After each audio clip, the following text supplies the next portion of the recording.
오늘은 이런 질문 하나 드리고 싶습니다. 혹시 우리가 예배를 드리면서 헌금을 드리는데 이 헌금의 종류가 다양하잖아요. 그리고 또 그 헌금의 액수 다양합니다. 진짜 우리가 드리는 이 헌금을 하나님께서 기뻐하실까요? 거기에는 네, 기뻐하시죠 라고 말씀하실 수도 있고, 글쎄 아니지 않을까요? 라고 하시는 분도 간혹 있을 수 있을 것 같아요. 거기에는 이유가 있을 겁니다. 네 라고 할 때도 이유가 있고, 아니요 라고 할 때도 이유가 있지 않겠어요? 저는 그래서 오늘은 칭찬받는 헌금에 대해서 우리 성도님들하고 같이 나누고 싶습니다. 그리고 오늘 우리가 읽은 본문에 보니까 헌금하는 이야기가 나와요. 그러면 오늘 이 본문이 진짜 칭찬받는 헌금이 어떤 건지 알리고 싶어서 오늘 본문을 기록했을까요? 그래서 오늘 설교 제목을 칭찬받는 헌금 그리고 물음표를 넣었어요. 이제 그리고 다시 성경으로 돌아가서 이 본문이 우리에게 무엇을 알려주려고 하느냐, 이걸 한번 살펴보자는 거예요. 그랬더니 예수님께서 예루살렘으로 올라가셔서 그 당시의 신앙의 메카였던 예루살렘 성전으로 들어가셨습니다. 그 당시의 성전에는요, 입구마다 헌금함이 있었대요. 입구마다. 총 문헌에 보니까 입구가 13개였고 그 13개의 헌금함이 다 있었다고 합니다.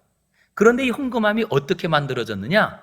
무겁게 쇠로 만들어져 있었다고 합니다. 왜냐라고 했더니 혹시나 견물생심이라 어떤 사람이 이 헌금함을 집어갈까 봐. 그래서 무겁게 쇠로 만들어서 마치 요즘으로 말하면 금고처럼 무겁게 만들어져 있었고요. 그 다음 입구는 넓고, 그리고 그 헌금이 들어가는 곳은 좁게 돼 있어서 헌금을 딱 넣으면 어디든지 누구든지 쉽게 넣을 수 있지만 그게 싹 들어가고 나면 사람이 손을 넣어서 못 가져가게, 이렇게 돼 있었대요. 그런데 이때 이야기입니다. 자, 보통 사람들이 이제 성전 입구에 헌금함이 있으니까 성전에 들어갈 때 헌금을 하지 않겠어요? 그럼 헌금을 하는데 그때의 화폐가 다 동전으로 돼 있었거든요. 쇠로 된. 그런데 이 동전도 보면 우리나라에도 지금은 동전도 있고 지폐도 있는데 지폐가 훨씬 이 값어치가 크죠. 그런데 예전에는 다 동전으로 돼 있었던 이 돈이 먼저 우리 요즘으로 말하면 1원짜리, 10원짜리, 100원짜리, 500원짜리. 자, 이걸 떨어뜨릴 때 소리가 똑같을까요? 안 그렇죠? 그것처럼 그 가벼운 걸 넣으면 소리가 좀 덜 할 거고 무거운 거 넣으면 또 소리가 나고. 한데 이 당시에 그렇게 사람들이 헌금을 가지고 들어가서 헌금을 탁 넣으면 그때 그 헌금이 그 좁은 입구로 들어가면서 짜라라라라락 소리가 나면서 저 사람 헌금 좀 했네. 그런데 어떤 사람은 들어가면서 헌금을 넣는데 조금 넣었단 말이야. 동그랑? 그러면 이렇게 이런 구조로 그 당시에는 소리만 들어도 헌금이 얼마였구나 이렇게 알 수 있는 이런 구조로 돼 있었다고 합니다. 자, 그런데 오늘 본문이에요. 예수님께서 헌금함 맞은편에 딱 앉고 계시고 사람들이 줄을 서 있어요. 그리고 많은 부자들이 와가지고 헌금을 넣습니다. 헌금을 넣는데 어떤 사람이 그 부자가 동전을 가지고 와가지고 넣는데 쫙 끝이지 않아요. 그럼 사람들이 어떨까요? 오, 이렇게 보지 않겠어요? 그런데 이렇게 많은 부자들이 와가지고 헌금을 넣고 들어가는데 어떤 과부가 동전 2입, 그것도 그 당시에 쓰던 화폐 중에 제일 작은 동전 2개를 딱 넣었어요. 소리가 어떨까요? 짤랑? 왜? 종직이 깨지는 소리가 딱 날 때 그때 사람들은 누구를 볼까요? 많이 넣은 사람을 주목할까요? 적게 넣은 사람을 주목할까요? 사실 일반적으로는 사람들이 다 많이 넣은 사람을 보고 이야, 저 사람 저렇게 많이 하는데 이렇게 할 때 예수님께서는 단 2개의 동전을 넣은 그 여인을 주목하시면서 뭐라고 하시느냐라고 했더니 이 과부는 헌금함에 넣은 모든 사람들보다 더 많이 넣었도다. 그러면서 이렇게 말씀하셨어요. 44절 읽어보겠습니다. 시작.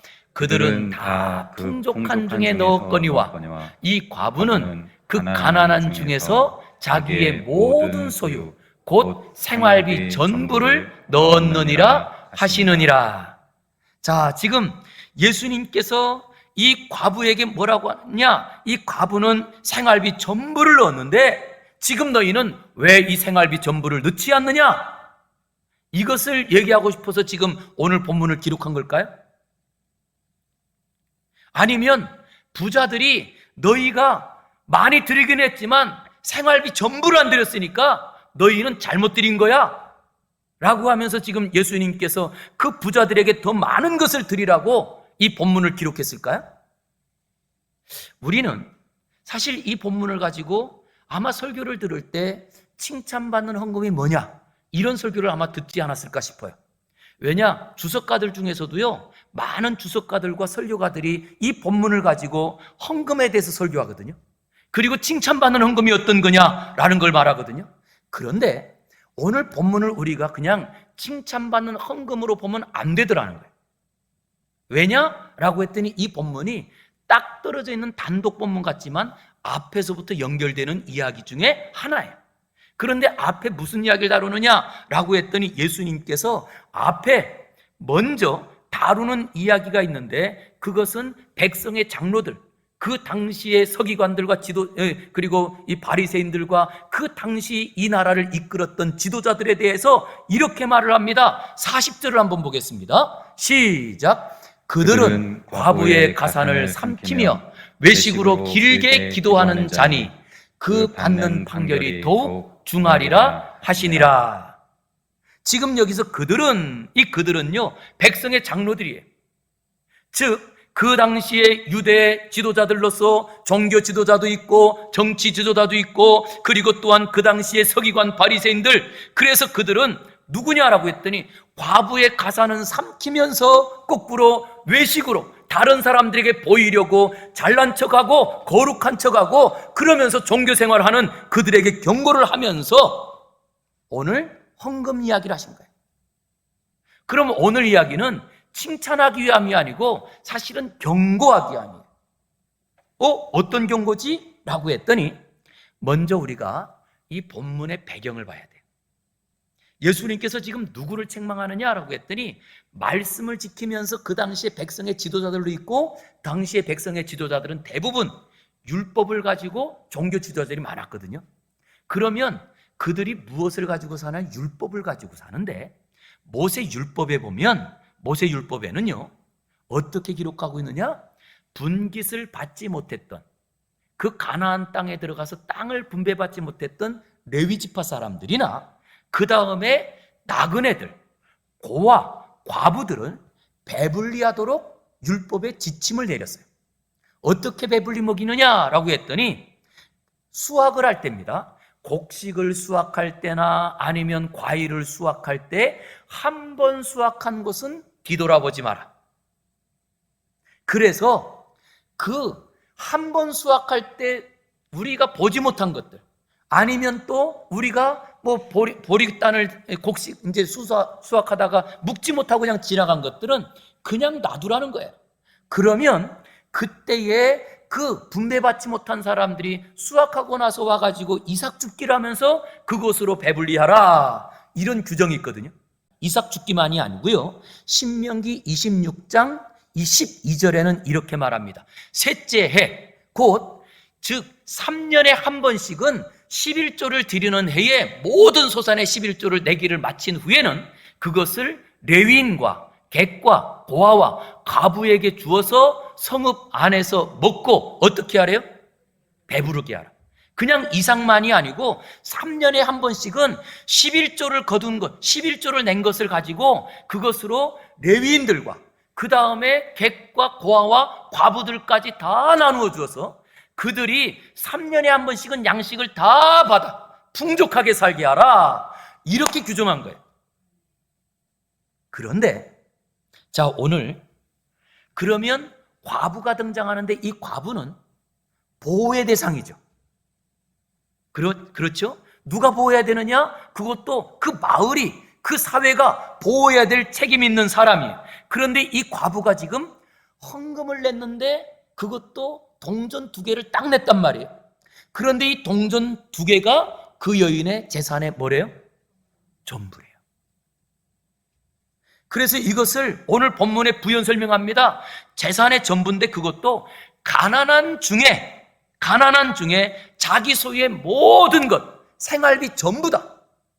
여기 가난하다 이 말을 보았더니요, 가난하다는 것은 이것저것 드리고 그 다음에 남는 것이 있다 이 말이 아니고 절대 빈곤 상태로서 이거를 드리고 나면 당장 먹을 것이 아무것도 없다 이 말이에요. 이걸 드리고 나면 당장 내가 먹을 것이 아무것도 없다. 그런데 지금 그 과부가 2개를 드렸단 말이에요. 그랬더니 예수님께서 그것을 보고는 감격해가지고 하는 말이 놀랍다. 너희들 이 과부 보지 않느냐? 너희들도 이렇게 과부처럼 헌금하는 것이 옳은 거다. 예수님이 그런 말씀일까요? 아니라는 거예요. 우리 예수님이 그렇게 몰인정한 분이 아니세요. 우리 예수님께서 오히려 그렇게 무자비하거나 욕심이 많은 분이 아닙니다. 그럼 오늘 본문의 이야기는 이 과부를 칭찬하기 위한 이야기가 아니고 어떤 이야기일까? 라는 거예요. 아니 거꾸로 그러면 과부의 헌금을 칭찬하는 게 아니고 전부를 드리지 않은 그 부자들을 책망하는 이야기일까요? 그것도 아니에요. 전부를 드리지 않았다고 책망하는 것도 아니에요. 거꾸로 과부를 돌보지 않고 자기 배만 채우는 그 당시의 백성의 지도자들을 책망하는 사건입니다. 우리 하나님께서 원하시는 것은 많은 헌금을 드리면서 자기 재산을 과시하고 아니면 자기의 명예를 과시하면서도 하나님의 율법 정신을 따르지 않고 불쌍한 사람조차 돌보지 않는 그들을 초점을 맞추고 있는 거예요. 그리고 말합니다. 과부의 가산을 삼키며 외식으로 종교 생활하고 있는 그 당시의 백성의 지도자들을 책망하는 거예요. 저는 이것을 보면서 너무나 가슴 아팠어요. 혹시 내가 그러지 않을까? 아니 우리의 삶이, 우리가 오늘도 어떤 삶을 살았느냐 관계없이 그냥 내가 사랑하느냐, 내가 지금까지 어떤 삶을 살았느냐 이거 관계없이 그냥 우리의 예배하는 것이 습관이 되지 않았을까? 우리가 헌금 드리는 것이 그냥 습관적인 것이 아닐까? 주님께서 원하시는 것은요, 가난하고 구차한 중에도 전부를 드리는 예물이 아니에요. 거꾸로요, 이 땅에서 가난하고 구차한 사람들이 없도록 돌보는 것을 기뻐하세요. 우리가 전혀 먹고 살 것이 없는 그런 자리에도 진짜 이 과부가 자기 재산을 다 바치는 것을 기뻐하실까요? 우린 다시 한번 진짜 하나님께서 무엇을 원하시는지를 볼 수 있어야 됩니다. 그래서요, 먼저 우리가 예배 생활 중에 아까 말씀드린 것처럼 헌금이 예배의 한 부분이거든요. 이 헌금 생활하려면 먼저 알아야 돼요.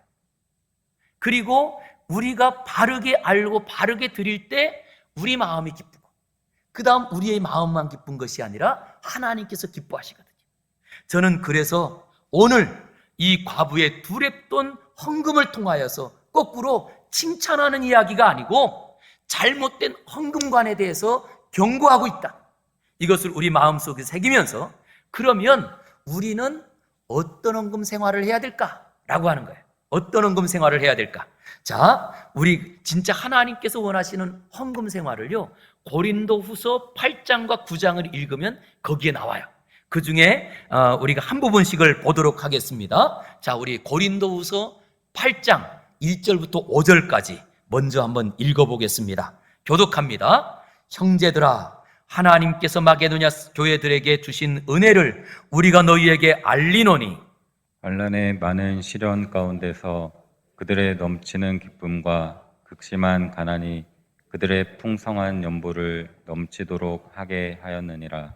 내가 증언하노니 그들이 힘대로 할 뿐 아니라 힘에 지나도록 자원하여 이 은혜와 성도 섬기는 일에 참여함에 대하여 우리에게 간절히 구하니 다 같이 우리가 바라던 것뿐 아니라 그들이 먼저 자신을 죽게 드리고 또 하나님의 뜻을 따라 우리에게 주었도다. 아멘. 이 오늘 우리가 읽은 본문의 내용은 이런 겁니다.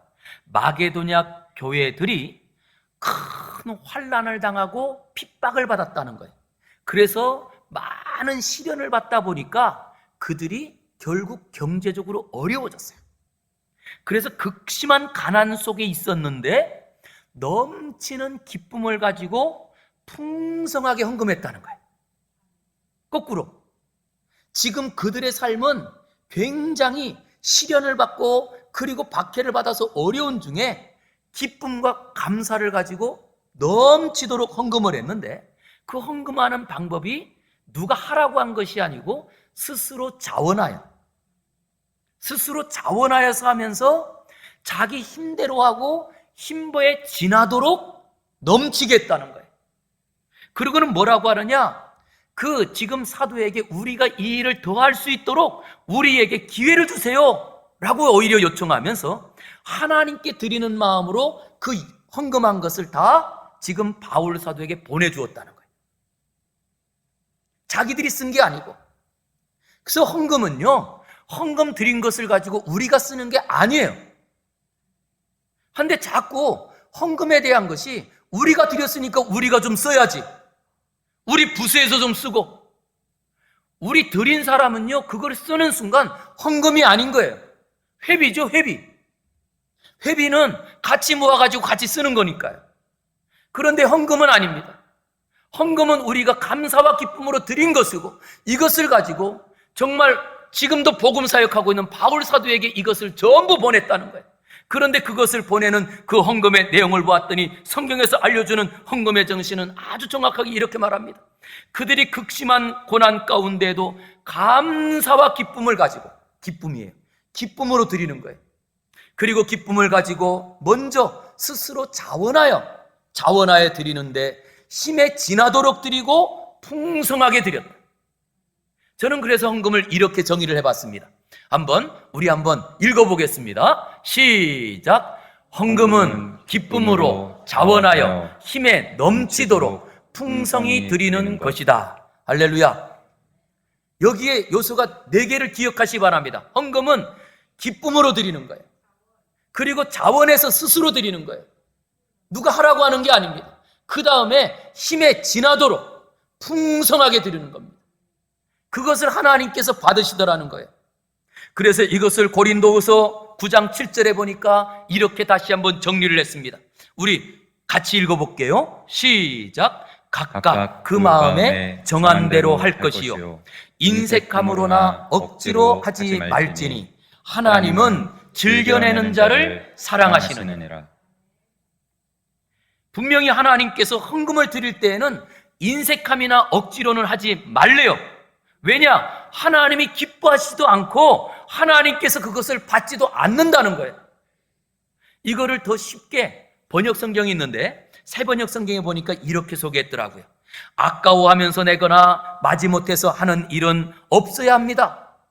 하나님께서는 기쁜 마음으로 내는 사람을 사랑하십니다. 또 쉬운 성경은 이렇게 또 번역을 했어요. 내키지 않는 마음으로 억지로는 내지 마십시오. 하나님께서는 흔쾌히 내는 사람을 사랑하십니다. 그러니까 여기서 지금 억지로 인색함으로 낸다라는 것과 무엇을 비교하죠? 즐겨낸다, 기쁨으로 낸다, 이 2개를 비교했어요. 그런데 인색함으로나 억지로 내지 않고 즐겨내는 사람은 뭐라고 했느냐? 하나님이 사랑하신대. 그러면 사랑의 반대는 뭐죠? 미움, 증오, 이런 말이잖아요. 그러면 이렇게 되는 말입니다. 하나님이 기쁨으로 스스로 내는 사람은 사랑하신다. 그러면 인색함으로 억지로 내는 사람은 하나님이 무엇한대요? 미워하고 증오한다, 이 말이에요. 이게 얼마나 우리에게는 충격인가요?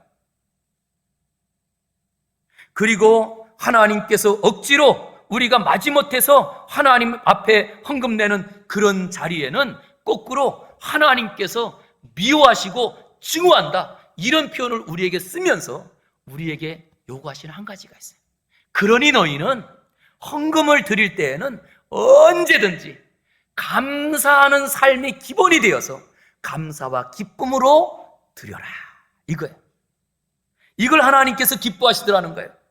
마게도냐 성도들은 그러기 때문에 극심한 환난 속에서 그들이 넘치도록 자원하여 헌금을 드렸대요. 가운데 뭐가 있었을까요? 그 가운데 있는 것은 기쁨이 있었기 때문에. 참 신기한 것은요, 기쁨이 있고 감사하는 마음이 있으면 내가 가진 것 중에 더해서라도 드리고 싶어요. 그런데 감사와 기쁨이 사라지고 나면 해도 그냥 어떻게 해요? 모양만 하고 싶어요. 적당히 하고 싶어요. 그래서 우리에게 하나님께서 지금 마게도냐 성도들을 통하여서 진짜 칭찬받는 헌금을 하는 사람들이 누구냐? 그들은 구원의 감격과 그 감사의 은혜를 가지고 기뻐하며 지금의 삶의 상황은 어떻든지 그들이 환난을 받고 그리고 시련을 받는 자리에도 그 기쁨을 가지고 그는 자원하여 자기가 있는 것 힘써서 힘에 지나도록 넘치도록 드렸다. 이걸 우리에게 알려주거든요. 저는 우리 모든 성도님들이 마게도냐 성도님처럼 칭찬받는 헌금의 주인공이 되기를 주의 이름으로 축원합니다. 그러면 우리 성도님들, 아이고 결국 목사님 헌금 내라는 이야기구만, 이렇게 하실까요? 이유가 있어요. 제가 왜 우리 성도님들이 칭찬받는 헌금의 주인공이 돼야 되느냐? 그 이유, 그것 때문에 그래요. 자, 우리 고린도후서 9장 8절인데요. 한번 읽어볼게요. 시작. 하나님이 능히 모든 은혜를 너희에게 넘치게 하시나니 이는 너희로 모든 일에 항상 모든 것이 넉넉하여 모든 착한 일을 넘치게 하려 하심이라. 할렐루야. 여기서 지금 왜 칭찬받는 헌금을 우리가 해야 되느냐? 이유는 하나님께서는요, 하나님의 모든 복을 우리에게 부어주고 싶으세요. 그런데 그 헌금 생활이 무엇이냐라고 했더니 우리에게는 하나님의 복을 받는 그릇이에요. 그래서 우리가 진짜 칭찬받는 헌금 생활로 하나님 앞에서 우리가 그릇을 쫙 준비하는데 그 그릇을 힘에 지나도록 넘치게 준비할수록 하나님께서 부어주시는 모든 복은 저와 여러분의 복이 되는 줄 믿습니다. 이걸 오늘 본문에 먼저 9절에서 8절에 그랬잖아요. 하나님이 능히 모든 은혜를 너희에게 넘치게 하시나니. 누구에게요? 이 바른 헌금 생활을 하는 사람에게요. 이 복을 주신다는 거예요. 그런데 여기서 끝나지 않아요. 이 복뿐만 아니고 그 다음 두 번째 뭐라고 하시느냐? 우리를 하나님이 하는 일의 주인공 되게 하시는 거예요. 하나님이 하시는 일을 우리를 통하여 그 일을 하길 원하시는 거예요. 그래서 그 다음에는 말합니다. 이는 너희로 모든 일에 항상 모든 것이 넉넉하여 모든 착한 일을 넘치게 하려 하심이라. 이게 무슨 말입니까? 우리를 통하여서 이제는 하나님이 하시는 일이 있어요. 가난한 자를 부하게 하시고 약한 나를 강건하게 하시고 죽어가는 사람들을 살리며 이 세상에 소망이 없는 사람들에게 소망을 주는 일, 이게 하나님이 하시는 일이거든요. 그런데 그 일들을 누구를 통하여 하시느냐라고 했더니 헌금 생활에 칭찬받는 그들을 통하여 죽어가는 영혼들을 살리고 힘을 잃은 사람에게 힘을 주고 그리고 많은 삶의 의미를 잃어버린 사람들에게 그 의미를 찾게 하는 일을 하시더라는 거예요. 오늘도 정말 바른 헌금의 주인공들이 되어서 하나님의 복도 누리시고 죽은 자를 살리시고 약한 자를 살리시는 그 자리에 우리가 그 주인공들이 되는 은혜가 있기를 주의 이름으로 축원합니다.